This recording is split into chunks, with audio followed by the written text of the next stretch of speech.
What's up, everybody? We're back again with another episode of Music to My Ears podcast.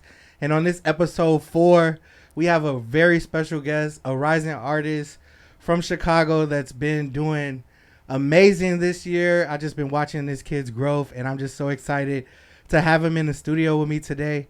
Everyone, please welcome my guest at this time, Mr. Dwayne Neff. Let's go. Thank you, my boy.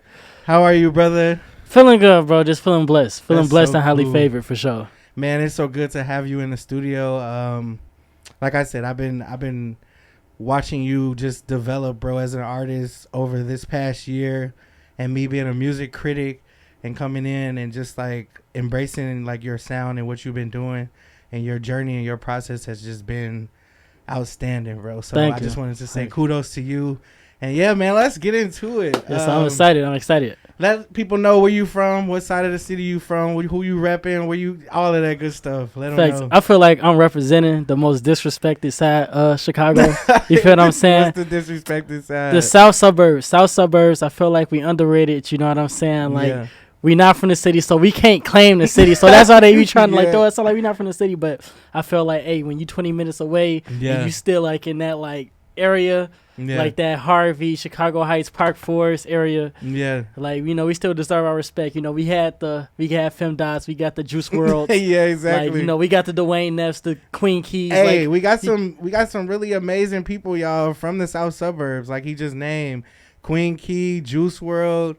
Fem Dot, like it just the list goes on and on, but like we got a roster, you know, you got a roster and we still building, you know, we still Chicago, you know, but that's why I'm representing Park Forest 60466, just that whole area. So like when you got started doing music, like who were some of the people that inspired you to be like, wow, you know, let me pick up the pen, let me put my thoughts to the pad, let me go in the booth and record, and let's see what happens. Well, I started when I was like 17. Okay. And I say the first artist that really, I mean, I tried to write when I was like 11 years old. Yeah. Like I was like heavy into like J. Cole since like 11 years old. Yeah. And I wrote my first rap to Kanye and Jay-Z. Otis beat. I wrote that verse, took it down with my mama. She was like, don't you ever rap again. I ain't never rap again. 5 years later, we fast forward. That is so funny. I'm in high school, but I'm listening to R&B. I'm listening to like The Weeknd and stuff. Yeah. So boom, go to his concert on my birthday, like my 16th birthday. Yeah. That's when I started rapping. And then what made me, but it was like on some like freestyling stuff for the homies. Yeah. So I'm like, that's what I'm like introduced to, and they like they not treating me like I'm weak. I probably was, but that was like the first time like me being outside with the homie. They like, oh, this is like fun. Like they hyping it up. I'm like, all right, bet. Let me go home right for real. And I was just going like on SoundCloud looking at artists. Shout out Coney. He don't rap no more, but that was the inspiration back in the day. That's my boy. Oh, you know Coney? Yeah. Oh, bro. Hey, shout out my boy, Coney. Hey, shout out, bro. This is that Black Boy joint. Hey, no, I'm talking. That album is a classic. I still play that to this day. For real. Chicago classic. If you from Chicago and you in the music scene 10+ years, you know about Coney. You know what that man dropped. That man legacy, man. Shout out to my boy Coney. It's been a minute, bro. Get back out here and do your thing. And he a real soul, bro. Like during that time when I first started rapping, he's somebody that had skin in the game. And I let him know, like, hey, I'm just starting rapping. Like, you talking about a person that don't even got a song out at this point. He took me into the studio. He teaching me, hey, you going to have to do this and that. Like, he was mentoring me since day one. That's so crazy because, like, this is a full circle moment for me because Coney is one of my good friends, and I actually was working with him before the pandemic hit, and he kind of like stepped back from doing music. Yeah, and he was doing the like the Netflix series of type shit. That was busted. That was a lot of people don't know, bro, that was classic. We shot 2 episodes in my place. Wow, so that's crazy. Full circle moment on the podcast. Shout out to our boy Leo Gonzalez from coming from LA to Chicago to shoot his scene here. Private Stock Studios. It was crazy. Man, that's crazy, man. Love that, Coney. Thank you for everything you've done in my career, for sure. Like, when I drop music, he tap in, like, good job. Like, that's somebody that I check in from time to time. Like, I know he proud of, like, the stuff he, like, invested in me. Here, so, like, this is going to get into my first question. How is it so important that you starting out as a young artist in the city and having, like, someone like a Coney step up to the plate, be like a big brother to you to help you, like, just guide you into the business or just like the music scene here. And then like you said, definitely him taking you under his wing and basically taking to the studio or taking you to different events and stuff like that to get your feet wet, to just show you like what this space is about. You know what I mean? But I want to say that's like super important, and like I want to give it to Akoni because like that was like that person I'm like listening to his music, and then I got in with him maybe like 3-4 months later as I started writing. But it was somebody around. It was like the first person like I'm talking about him in his raps. He was featured on 23 the EP, J Real. Yep. He was like the main one. Like that's how I was. I was a hooper my whole life. Everybody know Part 4s. I was a hooper. I was 5'2" in high school. I started varsity as a freshman. Stop playing with me. Go look at my resume. Go look at my track record. I've been that. We talking about hoops. I know what I'm talking about. I really gets down. But that's Dwayne coming to dunk on y'all. Hey, if we got a celebrity hoop game, I'm in there dropping 20. I've really been waiting for my moment. I be in the crib dreaming like, when I get home. For real. But the main one was the Jarrell, the first one. So when he put me in the studio, that was my first studio session. We was in Glenwood Apartments. Like, nice. Bro, that was some scary nights, but it was still like we in Glenwood Apartments with it. Yeah. My parents don't know what I'm doing. I'm just going out with older guys, like probably smoking for the first time in the studio for the first time. But that was proving grounds. You know what I'm saying? Like I always with like any advice I would get to some artists, like you want to make quality with everything that you do. Exactly. It was like a raised in a way when we started making music. Like the friends that I grew up with, it was we didn't put out our first song till like maybe a year or two later because we was making them tracks. Jarrell, he had traction at the time. He had respect. We respected his opinion. He like you're not even ready yet. You know what I'm saying? Yeah. Boom, we out outside every day. He teaching us about fashion. He teaching us about music. We just holding our skills. Yeah. By the first time we drop, like you'll be ready to go. Yeah. Like my first song like was Teaser in high school, and that organically went up more than anything I did, cause it was like 2000 straight off bat, but it was cause like it was good. Like people felt it. It was raw. It was high school, but it was like. I never, and I hate to say this in a cocky way, but people people ask me like I feel like what's important because the reason why people keep going is they get that confidence or somebody does support them. Yeah, that's always needed for anybody. Yeah, a big part of my journey. Nobody came out when I came out. It wasn't like you bad. You know what I'm saying? Like it was like, of course, like in high school he got to get way better. We see the potential, but it was like I'll play this for the school. Exactly. Everybody turned to it, so it was like I felt the confidence since day one. You know, I think that's really important as an up and coming artist too, because a lot of people have that like fear separation factor. And what I mean by that is like you have an idea and you want to execute it, but at the same time, it's like when it's time to come to do that, you're like, oh, am I really good for this? Or, oh, should I do this? Or can I wait till next week? Or like, it's always an excuse to prolong it. Facts. But literally the whole time when you break out of that and you just do it and then you see the finished results, you're like, wow, I'm the shit. I could have just been doing this the whole time, but I was just prolonging it. So that's really cool to see, just to be able to have like a helping hand from another artist in the city, just kind of show some type of compassion to just want to direct you into where you need to go because of the potential that you have. Music, like, who did you listen to growing up? Like when you're in the car? Lucky is number one. And I don't think people really know that because I feel like my sound maybe has like grown into like more me during that time. Yeah. But Lucky number one. I feel like when it comes to like rap, like Lucky, bro, like oh my god, like Lucky that is cold. I was playing that man every like you go to my like how I made my first song like that teaser. Yeah. Lucky, I think it's Clueless, right? He had his first song was like Bougie Bitch, right? And then he went rapping. Bro, I heard that my first. I was like, "Bougie bitch, yeah, I don't need her." So it was just like that. Hey. I just you go to all my Nephew X stuff before I was Dwayne Neff. It was all like trying to sound like Lucky, and then I feel like with like killed it. So it was like Lucky was like that first person. I'm like, bro, I just love his style. I'm like, that's first person I wanted to mimic. But the two most important artists for me growing up was like going into that junior year, that flip that happened. Was I got introduced to Kanye West on my own. I was on the video game, bro, and I'm just listening to music, but I'm like studying it more. So I'm like, I heard Kanye West before. Can never go wrong. Yeah, bro. When I tell you, I was in NBA 2K18 rec, bro. I hear blood on the leaves, bro. I hear them chorus. From the popping trees on. Hold on, I swear to God, I got off the game. I'm like, yo, I'm finna get off the game. I gotta hit this. Bro, mind blown, bro. And after that whole summer, I wanted to be like, yay, bro. That was like my number one inspiration. I went, got a job at Chipotle. I'm out there saving up, you know what I'm saying? Yeah. I remember first day working at Chipotle, got a ticket. I sped off, pissed me off. Y'all petty. Forget Orland Park Police for that. But, boom. Listening to Ye that summer, save up my money. That's how I got my own studio, got all my own equipment. And then... then it was just like I just wanted to be like Ye, like just Ye, and then another pivotal person, Travis Scott. I feel like those are the two people, like the three main people I mold my sound after, you know, because I just love Travis Scott sonics. But a big part of like my development and like life changing moment when it came to him was senior year. So I'm always like, I was always like when I started rapping since before, I was like, I know I want to do this for the rest of my life. But a turning point was senior year, Travis Scott, Astroworld. Oh my God. I'll never forget that day that album dropped. It was just amazing time. I'm in that flow, but I'm also trying to make my first project, Nephew X.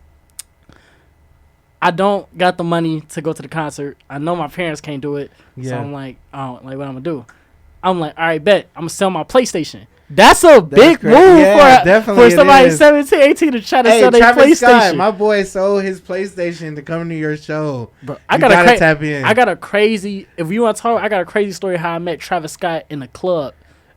After, because I sold my PlayStation like years later. We can get to that because that was a crazy story. We want to know, bro. I want to know because like, how do you just run into Travis Scott in the club? I know it's possible, but you know what I mean. It's just random. I'm gonna tell that story. We gonna get to that next. But so I sell my PlayStation.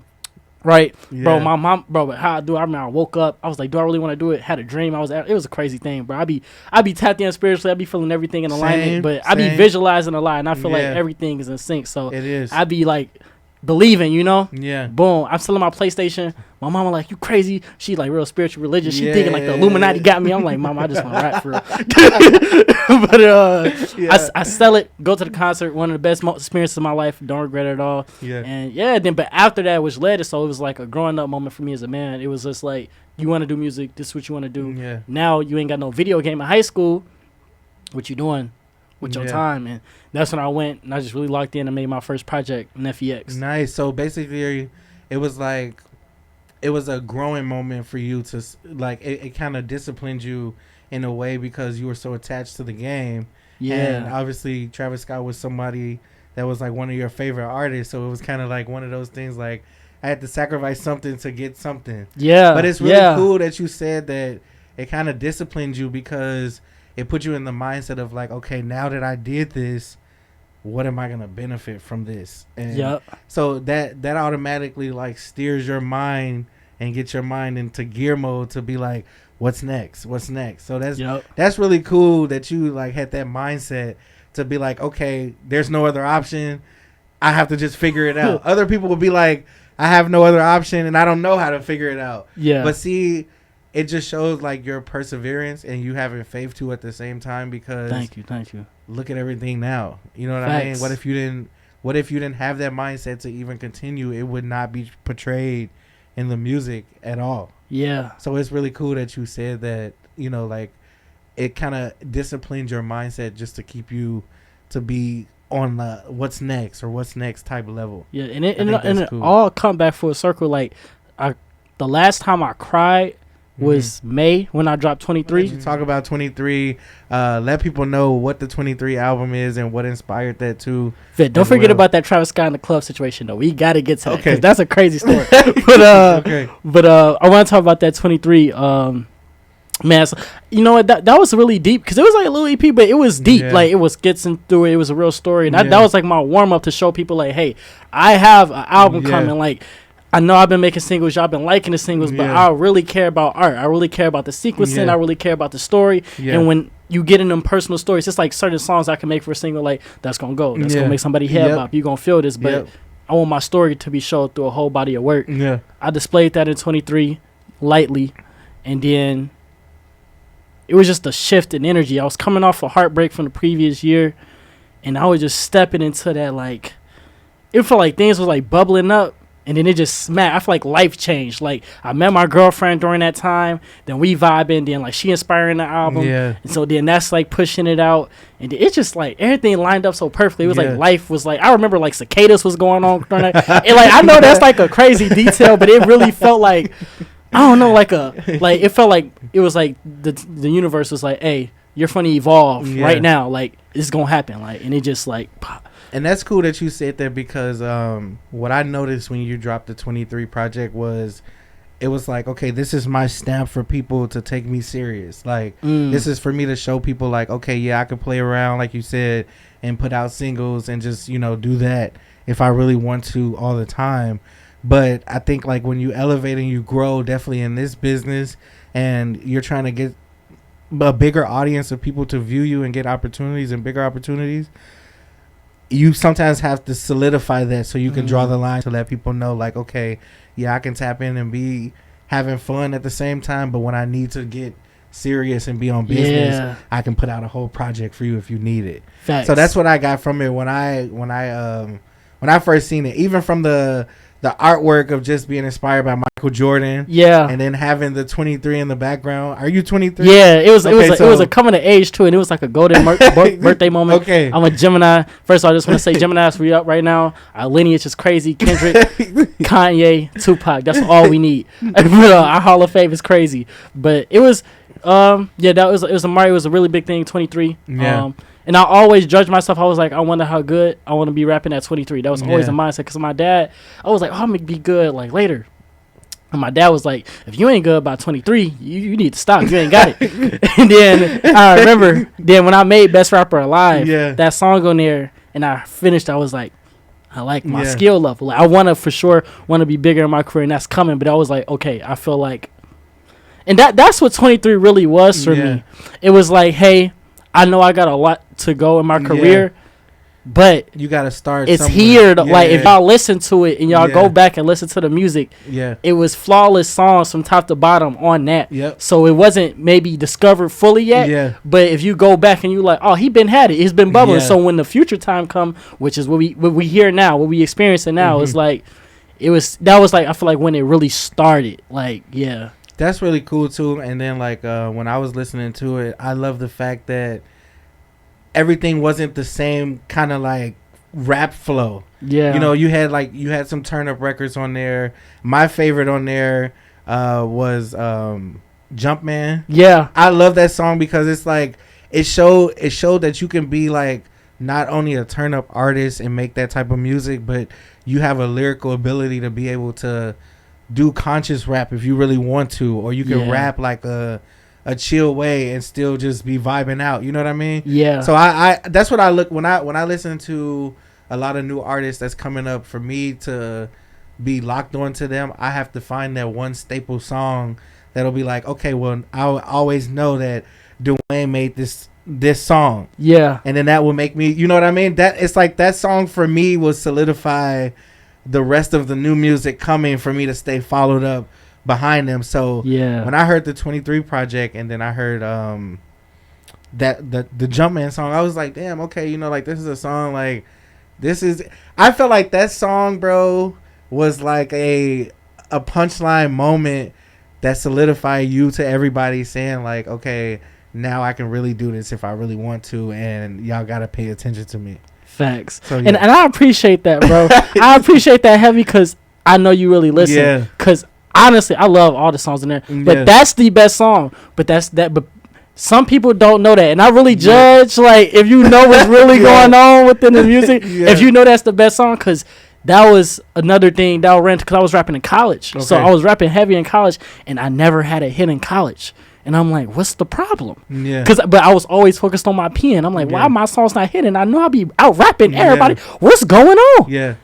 I ain't had no hook skill. I ain't had no song making skill. I ain't had no structure skill. Yep. So I was like, dang, you got all the talent in the world, but if you can't make real songs, it ain't gonna connect. And that's funny you said that because like on the last episode we had talked about like timeless music.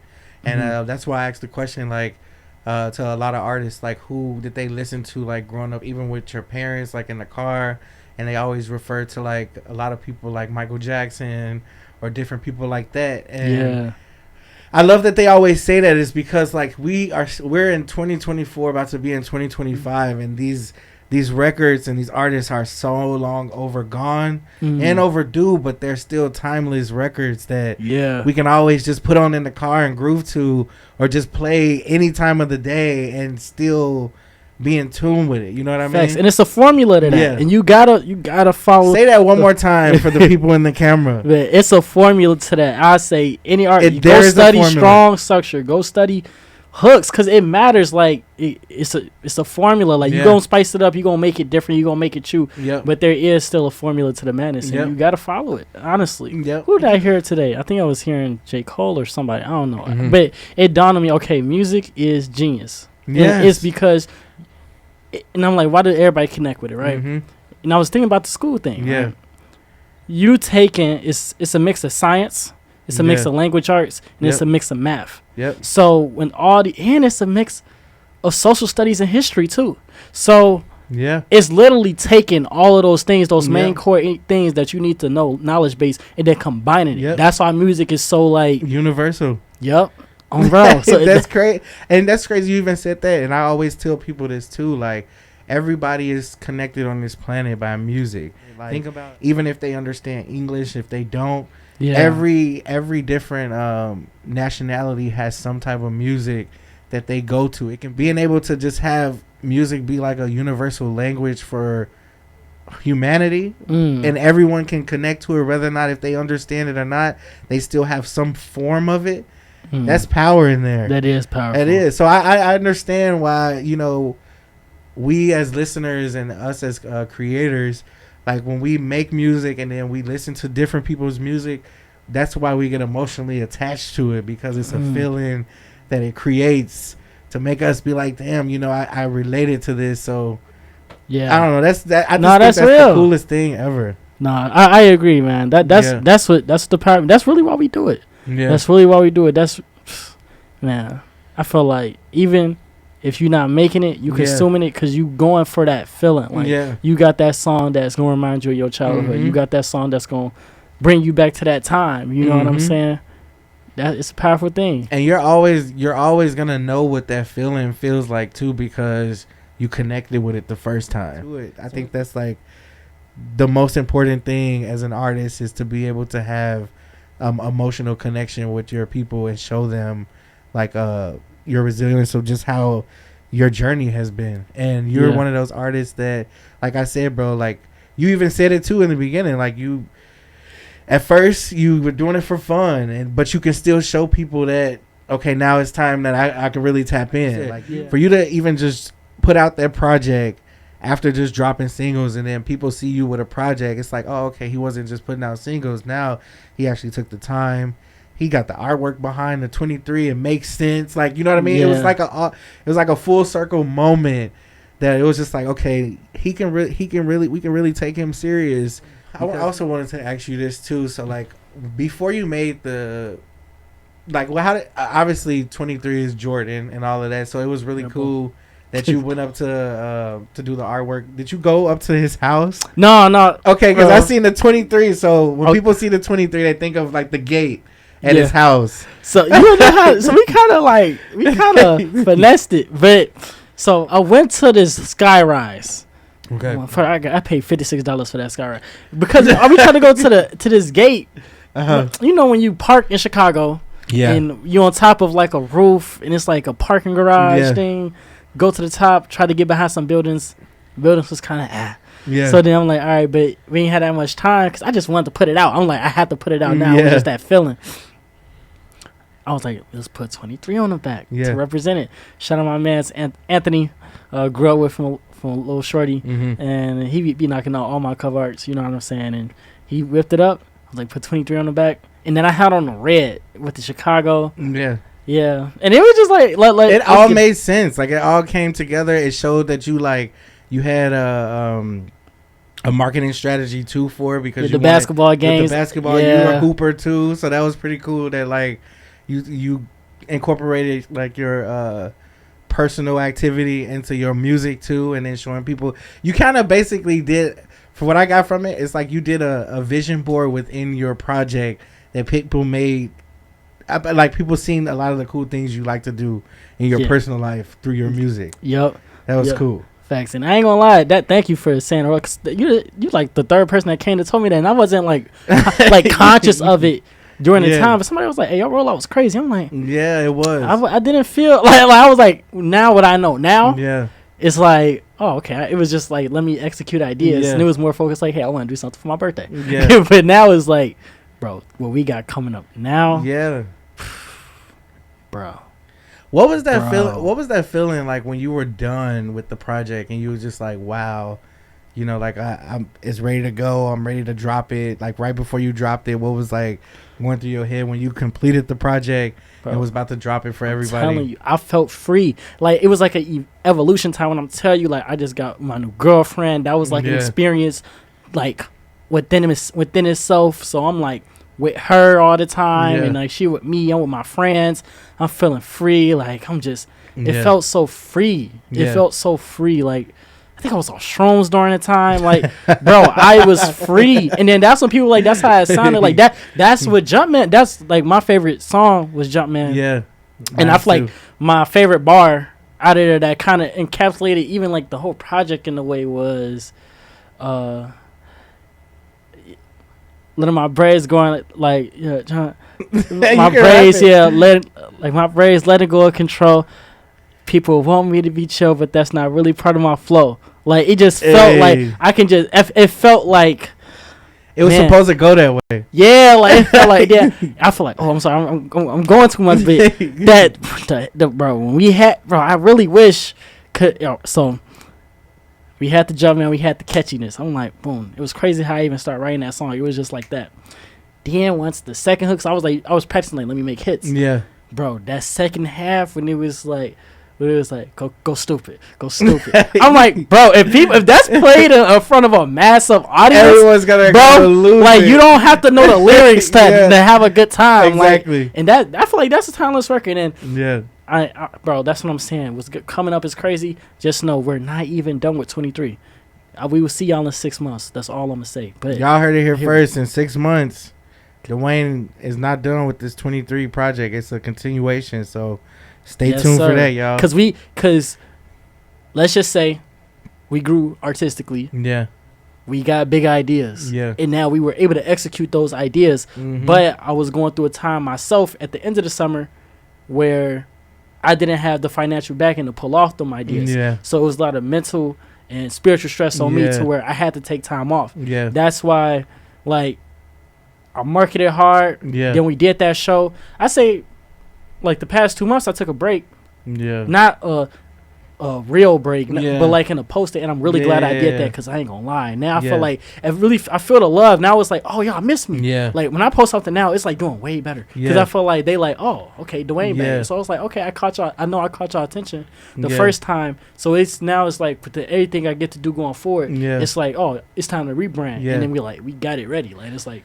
So that's interesting that you said that because what can you say to artists, like the importance of having to take a mental break sometimes, and how did that help you, even just during that period of just taking a step back, not necessarily quitting music, but just trying to, step back and breathe for a minute and then hopping back into it. It was more of a break from posting. We were still locked in the studio every day. So like we was like working. It was still constant work, but it was like just taking a break from looking at what am I posting, what am I doing, what is the quality of this, and I still had quality, but it was still like, what do I want to get better at?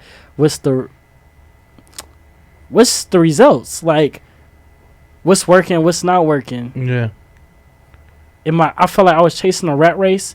Also, I felt like I was starting to do stuff to get views, and that affected some of the art. I was looking like the videos that I keep on there was more just straight art. Yeah, like it was no titles. I remember it was like a big push, like, hey, you gotta have a title, you gotta have this caption, and then it would be looking at some of the videos. So I would like love some of the shots, like the shot for like taking flight, and I'm like, I don't want nothing on this. Like the shot just looks amazing, but it was that pressure, like, no, you gotta add a title, because you gotta go viral. And I just started to notice I was just tracing virality, right? How you ever say the word, rather than just making it for the art piece. And then I remember I'm overthinking it, and then I talked to Solo Sam. Shout out Sam. Yeah, shout out to the boy Solo Sam. Real guy. And then I was showing him my videos, and he was like, man, just got one word of advice. Take them fucking words off the shot. The shot's so good.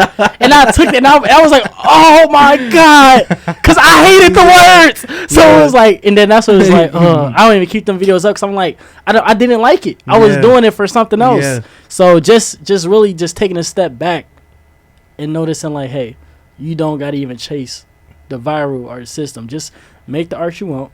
Visually, however you see that fit, and then let that be. If that has words on it for your next video, let that be. But if you feel like it don't. So now that's why I'm feeling good about posting now, because now I feel like every time I post, instead of just posting to feed the algorithm choice, it's more like, hey, this is something I got to say, got y'all attention, boom. And I feel like it stick, regardless of the numbers, it stick, and it actually say something. Then the next post lead into the next post.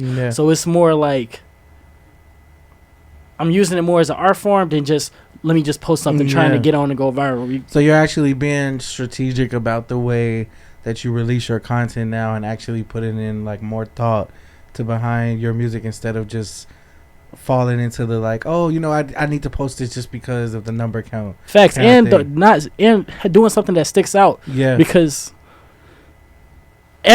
once that, let's say the formula, you make a reel, you cut it up, you got the title, you got the caption, everybody was doing that. Yeah, exactly. So it got burnt out. You know what I'm saying? Then looking at the consumers, I'm noticing my numbers going down. Like, why people not paying attention to me? People see you every day. Yeah. Like, I'm sorry. Like, it be real. Like, you see somebody every day, you're gonna stop liking their stuff because it's just like you burnt out. And they say it's a new word for it or something like. I don't know. It's like let's say consumer fatigue, right? Yeah, that's a real thing. Like, I don't want to see you every day. Yeah, post twice, once a week, and now like I feel like people be like, you got to post every day. I feel like you do, maybe if you need to in that moment for what's working for you, but sometimes you really don't. That was another thing I had to learn about myself. Yeah, and learn like I was like, hey, I'm not consistent. Yeah, but then I started realizing, all right, what is consistency for you? Because you can be consistent with doing less but more. If you post once a week, but you train your fan base to that you post once a week, your fan base is like, oh, this nigga consistent. Yeah. But if you in your mind being like, I gotta post every day, but you post 5 videos and then you take 4 days off, you post 5 videos, you working outworking a lot of people. Yeah. But you not consistent within yourself. Yeah. You overthinking it. Yeah. It's like you psyching yourself. And that's important too, because you gotta have like the balance between like the content and stuff that you put out. Definitely managing all of your outside of personal life too, and all of that does play a part. So I definitely get that. And then I definitely get your aspect in the day. Like, you don't have to go too crazy every day, but it's nothing wrong with posting every day. Just trail your posting into the thread of leading to the bigger outcome. So when it comes, people will already be hooked for that long, and they'll be waiting to see it. 100%. 100%. I think that's the best way you can say it. And don't trip about taking a break. My homie Chris was like, it's okay to take a break, y'all. It's okay to take a break to get your mind together. He told me, my homie Chris, he was like, hey, you're not posting. You know, we're not going to leave you. Like, if you drop something and we liked it, you, like, disappearing for a month.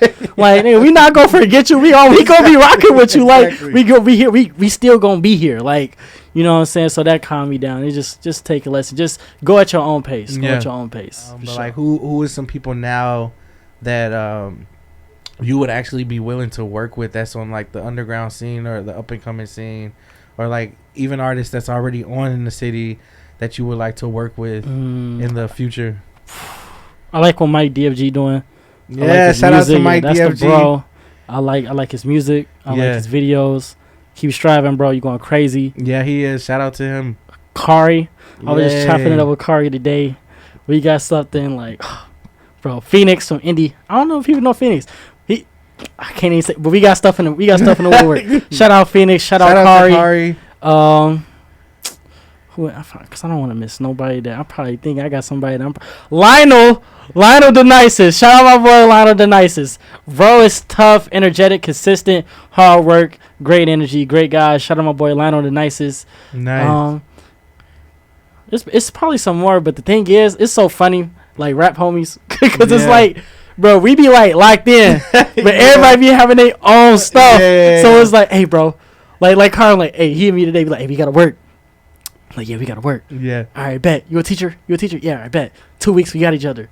And then that's how it be like. Yeah. Like we just know, like it's just that relationship building. Like, hey, yeah, it might be bubbling for like 6 months. Yeah. But when it's time, because it's just like we gonna get in. Yeah. Oh, artists I want to work with, just like what you call it, bucket list ones. Femdot. Shout out to the bro Femdot. Femdot, checking this out. That's like, bro. Tap in with my boy Dwayne. Raise me musically, bro. Who else I want to say? Flex, bro. Flex be spazzing. We got opens. But Flex. And then I love Galaxy Francis sound. Shout out to the bro, my boy. And KO Southside be rapping his ass off. Yeah, shout out to Karali Payne be rapping his ass off too. They all are cold. Like, shout out to all these amazing artists. They're all talented. And these are the bros. These are the people that I had conversations with. Yeah. You see this? Come tap in with me. Let's do tap in with my boy Dwayne, y'all. Let's do it. So moving on. Like when you're creating music, like what is like your creative like space that you have to go to?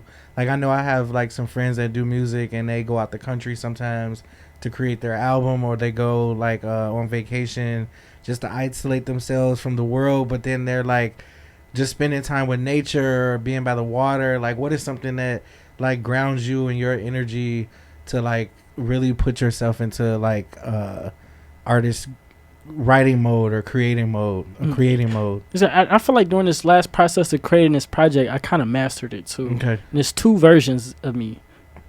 The version that don't get to pop out that much. Yeah. I'm in the studio with my guys. I'm smoking. I probably got my chains on. I probably got my watch on. I'm probably fly. And I'm like, damn, I'm fucking Dwayne Neff. I'm a rapper, bro. And I just go like way laid back. That's how Let 'Em Out was made. These tracks like that. Because I just be feeling like, oh, man, I got a rapper ego. Yeah. You know what I'm saying? I love rap like that. Cause that don't get to be pushed out that much. Yeah. But like 90% of the time, 95% of the time, isolated, nobody but me. Yeah. I'm writing, recording. I make my own beats most of the time, so I'm cooking up the beats. I write on pen and pad because I like to get real personal. Yeah. So I write pen and pad, and I just take my time. I don't put nothing down unless I feel it. Yeah. Take my time with every word, every syllable, every snare drum, every chord, and just flesh it out. And there's a lot of editing too. Like then I like, okay, boom, what do we make? What do we talk about? We got that feeling out. Okay, great. Now we gonna listen to it probably like a couple more times. Yeah.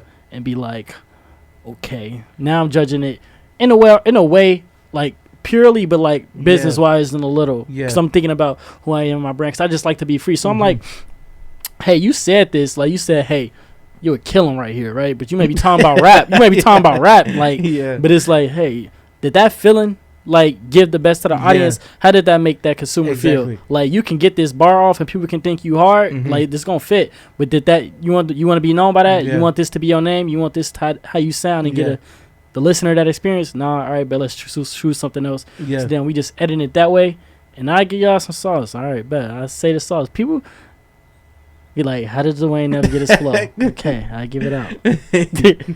Bro, I just take my time and I master the song before I record. And you like to be hands-on with all of the creative aspects and elements of like pulling your track together, basically. Oh yeah, because then when we get in the studio, like we doing right now, recording the album at Dojo. We with Jay Noir. You know what I'm saying? And bro, like Jay Noir get down, but Jay Noir know how I be. I'm quarterbacking, like bro, like hey, like last week we was finishing the first single coming from the project, Can't Let the Homie Back. Stay tuned, y'all. Yes. Video. I'm already knowing, bro. Let's go. Bro, I'm talking about, I'm in there like, hey, I want, just for this 4 seconds, I want this effect to sound like this. Yeah. Because I got chops in engineering too, so he come out the chair, I go out, I put the effects down. He, all right, bet. Now he come back, he touched it up, like, let's get this EQ right. Like, just, like I'm real, because I know how to mix and master, right? So, because I got my own studio at home, but I love the quality at Dojo, and I love working with Jason. It's just like hearing another ear, so it's like we built it together, and I trust him. So it's like, I know, like when we did the first mixes, I came back, was like, hey, it's too much, it's not enough low end in the vocals. And then we come bring it back, so it's like real detail. Like I know exactly what I want, and then we gonna push it to that. So it's like, yeah, and I be making like 99% of the beats. So, bro. So that's really cool that you said that. So this is gonna follow up into the next question. You being an up and coming artist, what is something that you wish, you had as a resource wise to be able to help your music career, and get you into the next phase? Yeah, phase of your career. I would say business, bro. Okay, that's what you gotta find a way. The element to learn of business. I had a mentor. Gotta go play in the album. But he told me, he was like, hey, you think you good at music? I was like, yeah, I feel like I'm ready. He was like, all right, bet. Well, you don't need to be rapping no more. You need to go learn business. And I was like, all right, bet. I took that, and that's what all this has been about. That's what 23 was for me, too. It was like, I dropped singles, and I always felt, so I'm like, my music has been good. Always can improve, but the music has been good. But why am I not where I want to be? Yeah. Oh, you don't got no business. You ain't nobody hearing it enough because you don't got no marketing and promotion. That's your problem. Yep. So we tried it. We did good. We grew with the reels and the content. So we got that down. We get stronger down. Okay, bet we got that. It's still a missing element, right? Mm-hmm. So now, that's why I feel like in a weird way this is my first year in the rap game, because this is the first time I ever applied business what I'm doing, and it's still like, even with the project now that we doing, this the first time it's financial backing behind it. So it's just like just learning that, like, it's just, bro, you really know it's really 90% business. I'm telling like you, that knowledge. That's going 90% business. 10% cut you off. No, you good. 90% business and what? 10% skill. There you go. And that's the honest to God truth. Yep. I know. So it's all about positioning, timing, and business. Yep. So understand that, and it's that's the difference maker, and that's the difference maker. You just gotta learn that and insert yourself. And with technology today, you're able to do it yourself. You're not gonna be able to do it all yourself. That's a lie. But one thing, how I look at it, my mindset now is, hey, bet you invest in, like, all right, let's just say like 200 to 300 let's say a week for your career to market it. Understand there's people with $1,000 budgets that's putting it behind it. So your mindset don't need to be,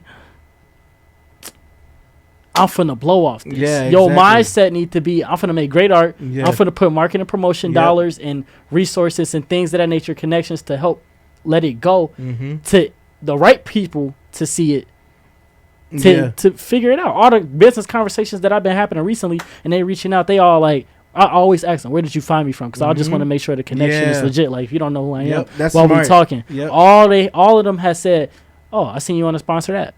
I seen you on a sponsor that. I seen you on a sponsor that. So it's like you putting the money in to be seen by the right person. Yeah, exactly. And then within that funnel, you're going to get a couple of people that like, hey, we rock with Dwayne Neff. We're going to be fans. Shout out to the people at Ghana. I love my people in Ghana. Shout out to Ghana. Bro. Good base in Ghana. That's what's up. But it's like, you still doing it to be discovered. Don't forget that. You're going to need a team. And then as you just go up, you might realize if the label thing not coming to you, there's other things. There's PR companies. There's marketing companies. There's just like people that specialize in certain things for what you need. Exactly. You can get what you need. You know what I'm saying? So just learn and study business. A lot of stuff. Don't be that. It's more public than what it was before. But you got to just honestly put your skin in the game and do what you do, and the doors will open. You just gotta get out there and just do it. Yeah, that's real all true. It is. Like, you just gotta do it. Like, take it step by step. Exactly. Like, you supposed to beat the level you on, and then go to the next level. Like Kendrick say, going up your rank. That's the way I look at it. Like, if I'm not getting an opportunity to access to something, like going up your rank, and a problem that I realized, even though I was even having a little like egotistical wise, what happened? Bro, don't skip steps. Like, exactly. Like, take your time. Like, if you try to skip steps, there's gonna be a hole. Like, you can't sugarcoat it. You gotta go the whole way. Wait, and that's better, because let's say you get an opportunity, you go viral or something, exactly. Then it might be short lived because you skip steps. Yep. But if you really build it step by step by step, when you really there, it's gonna be solid. It's gonna have foundation, and you gonna be good. That's true. That's true. Can't skip steps, bro. So if you can break it down into like a 3 bullet point for what we just talked about, tell the people 1, 2, 3 the easy steps of just going to do it. Okay. 1, I would say work on your craft every day. Work on your craft every day is number 1. Go record the music. Let's add that into working on your craft too. Go record the music. Okay. Go shoot a visual for that. Because visuals are so important. Yeah. Go and shoot a visual for it. And then put money into the visual being seen. Whether that's an Instagram ad, a TikTok ad. So investing. You got to invest because it got to be seen by people. That's the 3-step process. Even if you're on a big label, they're going to be like, hey, you're going to make the music. But we're going to give a visual for it so it can be a physical product that people can see. And then we're going to put money to make it go. But the money is going to be used. And once you start getting more and again, you're going to be like, all right, what do I spend money on? Yeah, exactly. And different avenues to what you want to get the best visibility with. But it's still money to have it be seen. And it's simple business. Like, you're going to build a product. You build, hey, Red Bull, hey, all right, bet we're going to make this drink. We're going to make the packaging, the visual for it. Then we're going to get a commercial on TV so shout people out to can Red see Bull. It gives you wings. It gives you wings. I've been dealing with recently is just artist doubt. Just the mental strain of it. But then, I was realizing, just talking to my girl, oh, this is great. One, this is my problems. It's oh, the biggest problems I got right now is thinking with doubt and insecurity on being an artist. Great problems to have, cool. But it also is exactly. For real, but it's that comes with it. You have to be tested. This world, bro. It's not supposed to be easy. It's not. It's not supposed to be easy. Physically, financially, mentally, spiritually, you have to be tested to see if you really want this, and you gotta beat that. Yes. And all I would say was really be keeping me grounded. You gotta meditate, bro. More than anything. And I want to talk about meditation. Meditated yesterday. Meditation is so important. And I believe I'm a Christian background, right? Same. So I love prayer, and prayer does ground you. Yes, it does. But meditation, you just sitting. How I do it, I put a timer, 15 minutes. Yeah. And I close my eyes and I breathe, focus on my breathing, and then by the time I probably get to the midway point, I'm I start to hear what's ever around me. I may be paying attention to that noise right there, and then it'll center me you're here.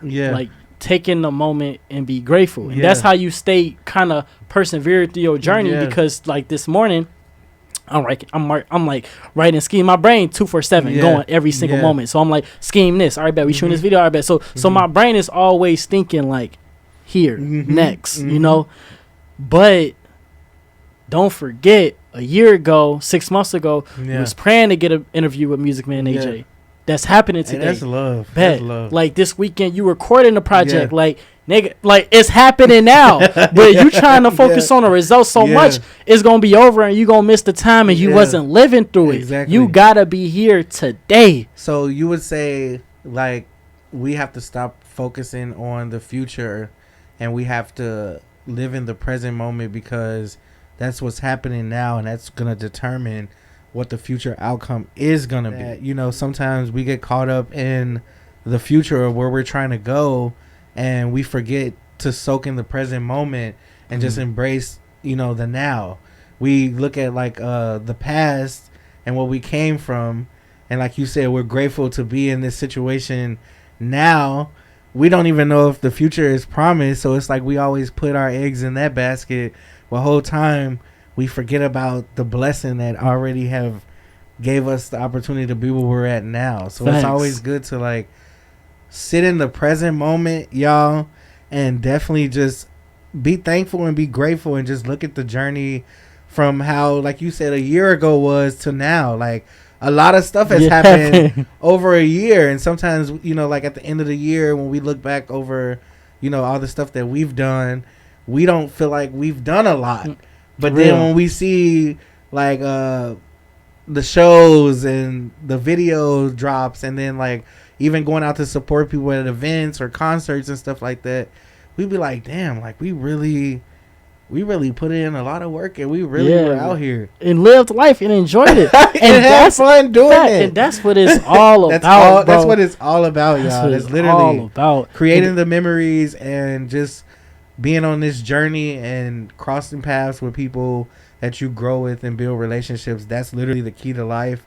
And it's about you telling your story of your journey when you get to where you're going, of all those people that you ran into that meant something in that moment that you created a memory with. Yeah. So that's always like a good thing. Just love the process. I know, like I said, I've been seeing you do your thing over this past year, and one of the coolest things I got to see this summer was you opening up at the on the Go Fest. Yeah, which was really cool. Shout out to the people opening up for Star Bands and Vic Mensa, y'all. That's crazy. So let the people know, like, what is the On the Go Fest, and you know, how was that experience, even getting offered to do that, and from the day of the show? Man, it was like a open mics beforehand. We had to go, we had to try out, perform. That was fun. Clean up my music. They say my music because I had to do Boss and I had to edit Boss to make it clean. Yeah, and that was like, oh, the clean version sounds so much better. Yeah. So I'm glad how they like helped me with my music on that end.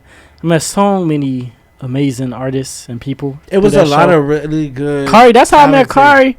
Man, Kari, dope music. Shout out my boy Dion. Hey. You had, I forgot her name. She a girl. She's so fine. Linda Soul. Oh, I missed this. It was. I think her name started with an I. I'm so mad. She's so fine. Dark skin, chocolate, amazing woman, dreads. Ifani, I think her name is. Yep.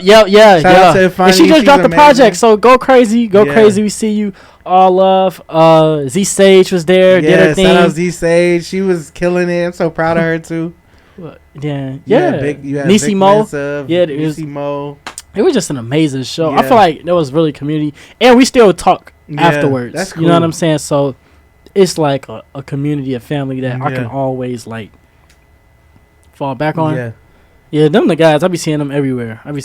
So they're like the guys. Shout out to True Star and On the Go Fest, y'all. It happens every summer at the DuSable Museum of Black African American History. It's a community-based outside kind of like block party concert, and they bring a lot of up and coming talent that's been in the city popping their shit.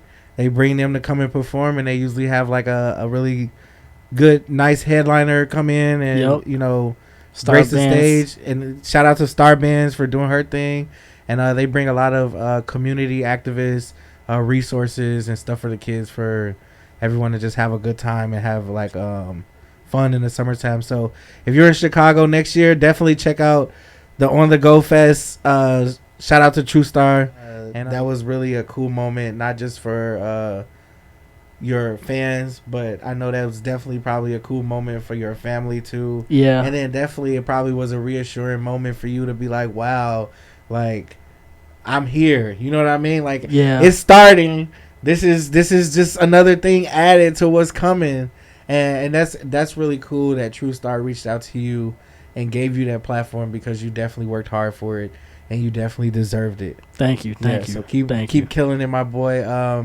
We're gonna go back to this Travis Scott thing, because I know we were talking about this Travis Scott in the club, y'all. So the people definitely want to know. So give us the spiel, bro. Like, how do you run into Travis Scott in the club randomly? Let's do it. All right. This is how I run into Travis Scott in the club.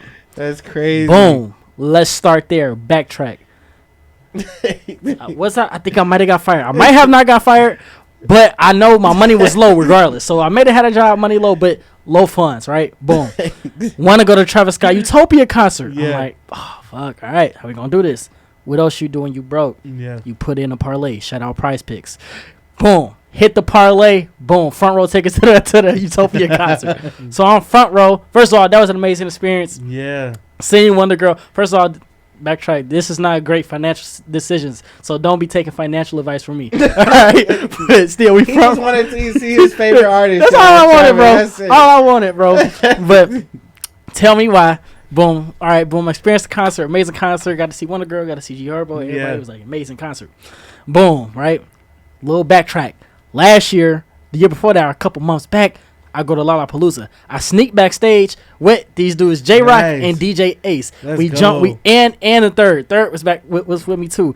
We jump a fence. The security got us like, no, y'all can't get over here. Boom, send us right back over the fence. We stake out like 20 more minutes. Yeah. Jump the fence again. Chase y'all dreams. Chase y'all dreams. You feel what I'm saying? Chase y'all dreams. Y'all seize the moment. Boom. We get there. Now we in the bag. We with Dreamville everybody. Yeah. Okay. Boom.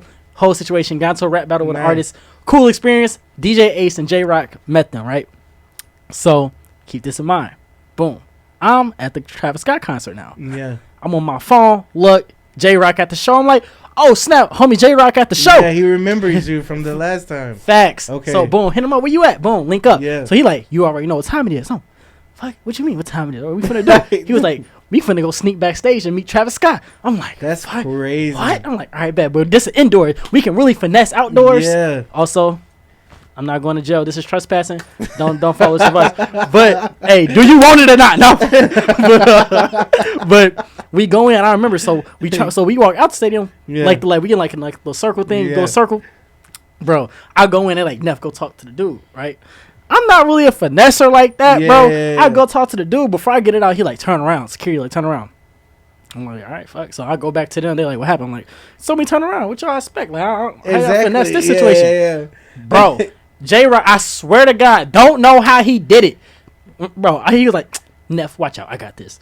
I'm like, man, I follow your lead, bro. I swear to God, bro. He walks up. I don't even know what he's saying. All I'm here is look. See, I'm like, what is he saying? But he having a real conversation. Exactly. Bro, all I seen was the security was like, let him through. I'm like, what? I don't even know what he said, how he finessed it. I'm like, oh, this is happening. So, boom. We walked through with him. I'm like, so okay, boom. Now we're on the first floor. We're going down. Security just looked like confused, like, what are they doing? I don't know. We just keep walking. Yeah, exactly. Now we're on the floor of the United Center while they putting it up. So you see Cactus Jack team. They moving all the equipment, all this, everything. Boom.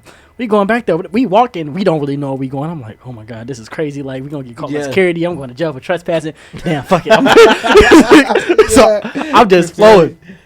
Boom. We get in there. We passing all security checkpoints. Mm-hmm. They be finessing. But like, we get to the end, bro. Travis Scott, what you call it? Dressing room right there, bro. We get right there, bro. Seen one girl. I wanted to be like, hey. But before I even get that opportunity, security come cut us off. Whoa, what y'all doing? Y'all not supposed to be here. Crazy. Bro, J-Rock like, no, man, we supposed to be here.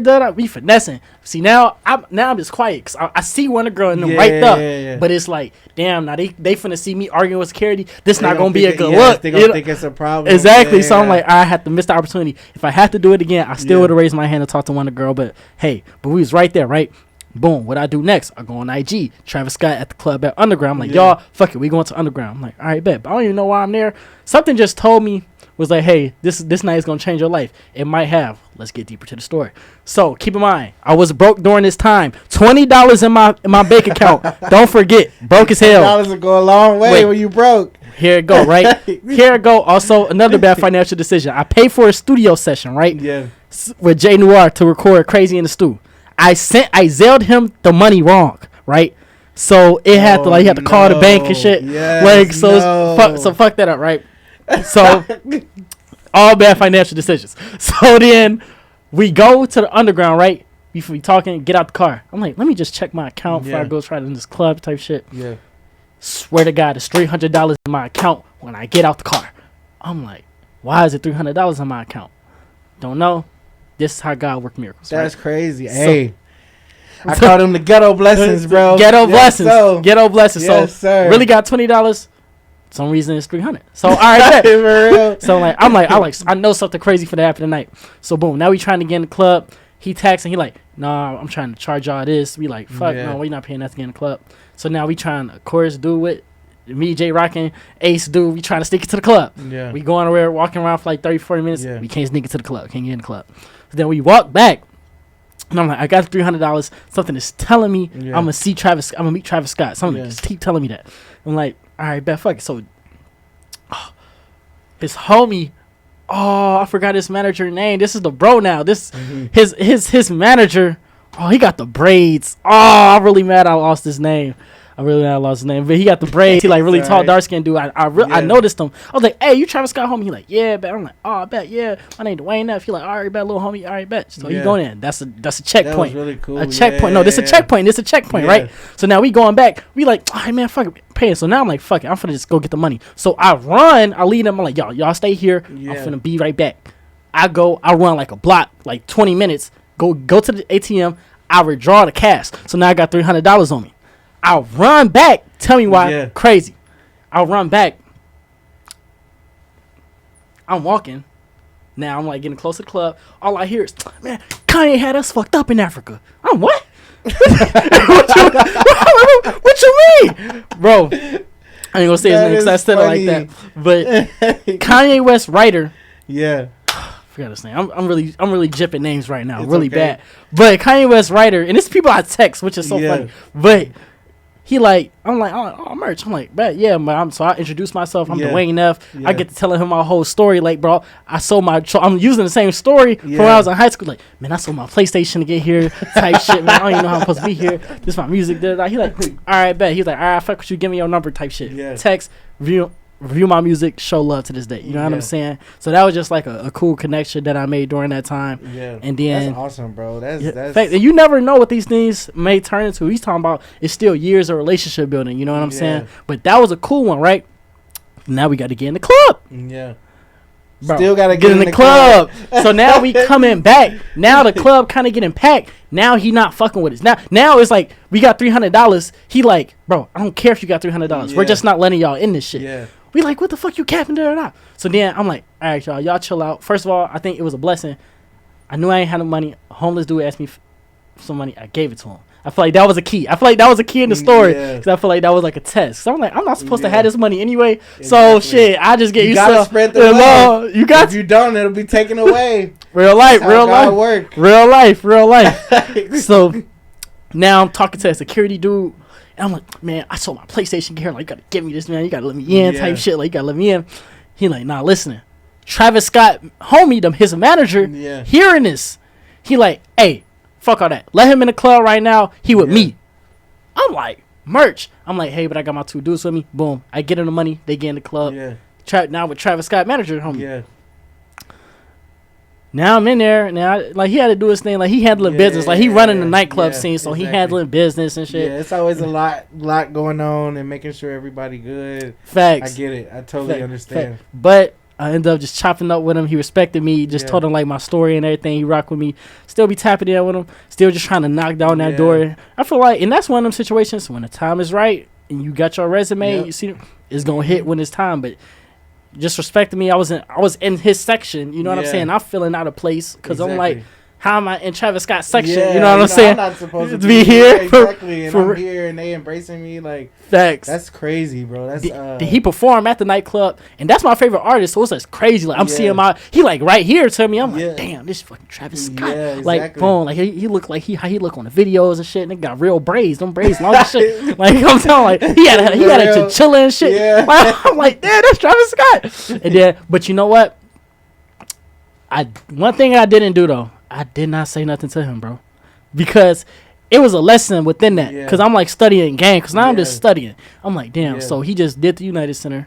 He got all this bread from this show. He just did a nightclub to get a fucking big ass bag. So I'm like, damn, this nigga's really getting the check right now. Exactly. And his face. So I'm like, I'm studying that, but then his face also is very like, nigga, I just went to work today. You can tell I'm tired. Too. Like, please leave me alone. Like, he's just trying to get his back. So I was like, it ain't the time type shit.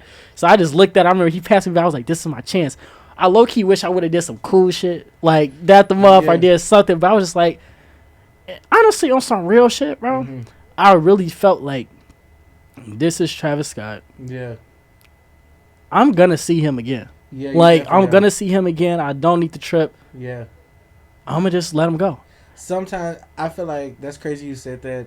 I know some people will probably see this and be like, man, you should, that was your moment, But I'm going to say this. Timing was everything for me. And I learned that too. And I was like, damn, it's crazy. I used to be so hyped about this artist and I had the opportunity to do it. But it was like, it wasn't the timing or the right place for that. Yeah, like you're not trying to get on right there. Like I'm a rapper. Yeah. He gonna be like, nigga, what do I got to do with me like that? He probably would have been like everybody else. And you know came up to me. Exactly. You know what's crazy? Yeah. I knew I made the right decision, right? So he got off stage, he walking past, chilling. An artist try to come up to him. You see? Right? And you swear to God, how many people that did that to him already? This what he did, bro. Swear to God, it was the funniest shit I seen, bro. He putting the blood in his mouth. He walking out, he like a nigga. He tried to get his attention on some artist shit. Bro touched his shoulder, bro. Oh, Travis looked at this nigga like just looked at him, bro, like nigga. And then it was just like, it just walked off. But it was like the energy, and dude felt salty. But I was like, bro, like, yeah. First of all, if you in a nightclub, you gotta look. I don't know, like, you know what I'm saying? Like, it's a time and a place. But it was like, it was really that feeling of like, you know, it ain't the right time, the right place. So seeing that, I knew I made the right decision. And also, it kept me in the section longer. Yeah. You know what I'm saying? So then after that, I met like a whole bunch of just cool people, made a lot of connections. That's when I like didn't overdo my part. So then that's when I got to like explain my story to bro. You know what I'm saying? But you see the fact that somebody on his team even took the time out to just hear you out and give you more than 30-second conversation and actually tap in and actually I'm sorry. with you. His name's Busy Corporate, bro. Shout out Busy Corporate. Busy. I'm sorry, cause I'm like, what is his name? Like, his name's Busy, bro. I'm sorry. But for like someone to give you time and just hear you out, I think on a level like that just shows the type of respect that he has. And then like you said, like people on his team, and then them meeting you and then having genuine conversation with you, I think that goes a long way more than just meeting Travis Scott. He meets people every day, and I'm pretty sure he's not going to remember. Facts. But usually the people that's around these artists and the people that's out here making the moves and doing the shows and all this stuff and putting the projects together and the rollout and the marketing, these are the people that you want to network with. These are the people that know how to execute getting their artists that's already bigger into bigger platforms and spaces. So they know what to do for you. Facts. It's just they wanna make sure that their time is not being wasted. Anybody that's been around so long that has a lot of experience doing stuff with artists, and they try to bring a new person in to try to mold them into what they've seen happen to their bigger artists. Listen to these people, because 9 times out of 10 they just want to see you make it. They're just sitting back trying to see how long it's gonna last for you to roll out and play out who you really are. Facts. That's pretty much it. That night I really felt like special. Yeah. Like it was like I looked around, I was like, damn, I'm the only artist out here that's out here in the cold ass weather trying to get into this club to get an opportunity to chase his dreams. It really felt like, okay, moments like that confirmed to me, like, this is going to be the difference of why. You know what I'm saying? And then it really taught me, like, one, you're not going to get on just by a one moment thing. Exactly. Like, it ain't going to be no shredding star. Travis Scott see you like, hey, I was always ready to meet you. Like, no, it don't work like that. But it's the building, and you meet the right person, and you keep building. And then the third one was like, it was a confirmation that you on the right path. Stuff is gonna switch. I be feeling like I be going through my days like talk about the artist and mental fatigue and things of that nature. It's like I be having, it's like an egotistical thing, but it's like, hey, Dwayne Neff, you know you meant for this journey. You know that in your journey it's ready for you to be a successful artist. You got to go through all those things, but along the way, I feel like God to just like leave you a couple like, okay, you work for this, slide this here, just to show you like, hey, it's possible. Just keep going. Just like Nibbits. And that it was that feeling. Yeah. That's how he work. That's how he work all the time. He will give you everything you need. Yeah. But what he will do is he will put obstacles in your way for you to like see if you gonna fold. And make you better. Yeah, exactly. Make you better too. And it makes you better too when you growing, when you see stuff like that. That's just crazy that you said that, because like I said, I've seen a lot of that. I understand the spirituality behind that, and it's real. Timing is everything, like I always say. What's for you is always going to be for you, and it's going to be waiting for you. That's all I can say. Hey, you preaching. He's man AJ preaching today. For real. Okay, so let the people know what you got coming up for the new year as we about to end 2024, which is crazy. Bet. What can the people expect for you coming into this new year? Bro, the album is coming. Okay. It's a classic. I want to say this. I've been crafting this for years. I haven't dropped a project since Neffy X. I had to grow as a man, creatively, spiritually, everything. I have a classic on my hands, and it's stamped. It's coming. I'm coming. The videos is coming. I never shot an official music video my life until last week. Let's go. And there's more coming. The rollout is coming. Yeah. The official cover art is coming. Legacy. 60 years from now, what'll be said about me? My legacy. Yeah. I'm talking about searching inside of my soul. God, why are black men struggling? Why are we going through this? Mm-hmm. Why are we dealt this hand? I'm talking about I deserve. Dealing with substance abuse. Dealing with lust. Dealing with all these other things that's put into the music. Yeah. I'm talking about fall down 8, get up 9. I'm talking about friends. Why am I here? Yeah. And what? You don't even have to tell them all, bro. That's bro. Enough. I'm telling about this. It's hits. It's hits here. The song structure is here and the hits are here, but that substance is here too. Yeah. My story of who I am is here too. Yeah. Can I spit? Go ahead, bro. Life shit tried to knock me off my path, but I just kept going. Hours both for way too fucking long. I had no motion. Hey. That's when I had to go and pick myself up at my lowest. Hey. Looking in the mirror while tears running down my face like, nigga, you chosen. Door that shit in that applications, nigga, I had to keep going. Hey. My girl cooking up something on my plate. She said I'm goated. Where would I be without my trust in God? I'm not even knowing. Hey. Now when I sing these songs, I give them my all cause this my moment. This my story. I give you my truth through my performance. This more than music, nigga. This is my life. My heart is open. My hardest times built me for success. I just kept going. No need for validation. I put on myself that I'm devoted. I'm talking about verses like that. We cutting through to your emotions. Your heart is coming. It's coming. Stay tuned, y'all. My boy is about to drop some fire for the new year. Bro, I appreciate you for coming through to the podcast. Like, this was so fun. Yeah. I'm grateful that I was able to provide like a space for you to just talk your shit and let people know, my audience of people that I know who you are as an artist. Yeah. Moving forward, and just proud of everything that you've been accomplishing over this past year. And I know that the next year is just gonna be even more up. Crazy. It's getting crazy. It's getting crazy. So let the people know through that camera where they can follow you at on all social media platforms, and to stay tuned. Bet. It's your boy Dwayne Neff. It's been an amazing time with my man, Music Man AJ. If you want to get in contact with me or listen to any of the music, just search up Dwayne Neff. Dwayne like D Wade that played for the Miami Heat out of Chicago. Yes, sir. Last name Neff like the skateboard brand NEFF. Type it in everywhere. It's going to pop straight up. Thank you for tuning in to Music to My Ears podcast episode 4. And we out.